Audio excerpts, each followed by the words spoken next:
सगळ्यांचा नेता म्हणून आपण सर्वजण नानांकडे बघत होतो. मित्रांनो, आज ठीक आहे, चालेल. नाना आपल्यात नाहीत. नानांची अतिशय जिद्द आणि चिकाटी असायची ती कारखाना चांगल्या पद्धतीने चालला पाहिजे. ओके. माझी नानाची इथं भेट होत नव्हती, पण मुंबईत आम्ही बँकेत आणि आदरणीय साहेबांजवळ कायम नानांची भेट व्हायची. आम्ही तिघं मिळून, मुन्ना साहेब, महाडिक, आम्ही नानासाहेब आम्ही मिळून काय साहेबांकडे भेटायचो. आणि केवळ साहेबांनी, आदरणीय साहेबांनी कारखान्यात लक्ष घातलं म्हणून मग विठ्ठल सहकारी साखर कारखाना असेल, भीमा सहकारी साखर कारखाना असेल, चंद्रभागा सहकारी साखर कारखाना असेल, हे कारखाने केवळ साहेबांमुळे मित्रांनो चालू झाले. नाहीतर आमच्या सगळ्या गाड्या बिघडलेल्या होत्या.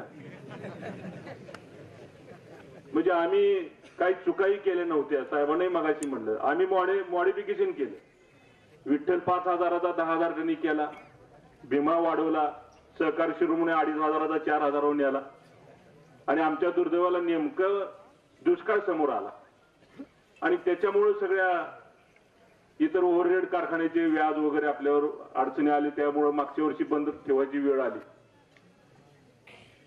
आणि म्हणून साहेबांमुळं आज खरं हे तिन्ही कारखाने जे धूर निघतोय ते केवळ साहेबांच्या सहकार्यामुळे. साहेबांनी एकदा सोडून आम्हाला लाज वाटायची साहेबांपुढे जायला, पण आम्ही साहेबांना कटाळलो नाही, साहेबही आम्हाला कटाळले नाहीत. मी, नाना आणि महाडिक साहेब आम्ही म्हणायचो साहेब आपल्याला हाकलून बाहेर काढतील. किती वेळा भेटायचं साहेबांना, पण साहेबांच्या डोक्यात एकच की कारखानदारी चालू झाले पाहिजे, कारखाने चालू झाले पाहिजे. सगळ्यात जास्त पंढरपूर तालुक्यात ऊस जास्त आहे आणि त्याच्यामुळे सभासदांनी साहेबांची काळजी घेतलेली आहे. सभासदांच्या हिताची साहेबांनी, आदरणीय साहेबांनी काळजी घेतली.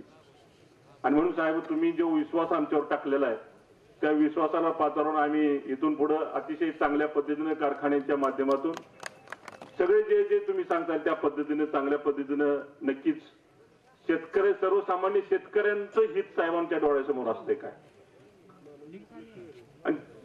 आणि आज जास्त वेळ बोलत नाही, साहेबांना पुढे जायचं आहे. आदरणीय नाना सुद्धा कारखाना चालूच झाला पाहिजे.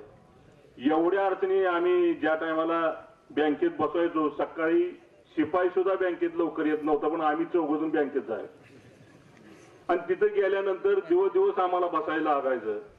त्या टायमाला नानाला त्रास व्हायचा, कोरडीन वाढायचं आणि मग नाना म्हणायचे मी दवाखान्यात जाऊन येतो 5 मिनिट. आणि मग नाना बॉम्बे हॉस्पिटलला जाऊन एक इंजेक्शन घेऊन यायचे. म्हणजे केवळ साहेब आणि शेतकरी बांधवांनो, नानांनी तुमचे हित बघितलं, कारखाना चालूच झाला पाहिजे हीच नानांची मानसिकता होती.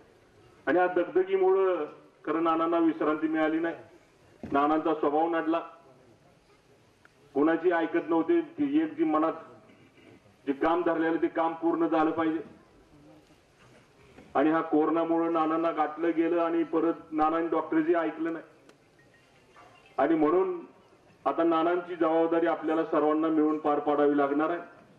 आणि म्हणून नानांनी जी पोकळी निर्माण केली, नानांची जाण्याने जी पोकळी निर्माण झाली, तर आम्ही सगळे मिळून नक्कीच, भगीरथ असेल, आम्ही असेल, युवराजदादा पाटील असतील, आणि सगळे मिळून मित्रांनो बाहेर पोकळी भरून काढू आणि साहेबांच्या विश्वासाला आणि तुमच्या विश्वासाला तडा जाऊ देणार अशा पद्धतीचं काम करू.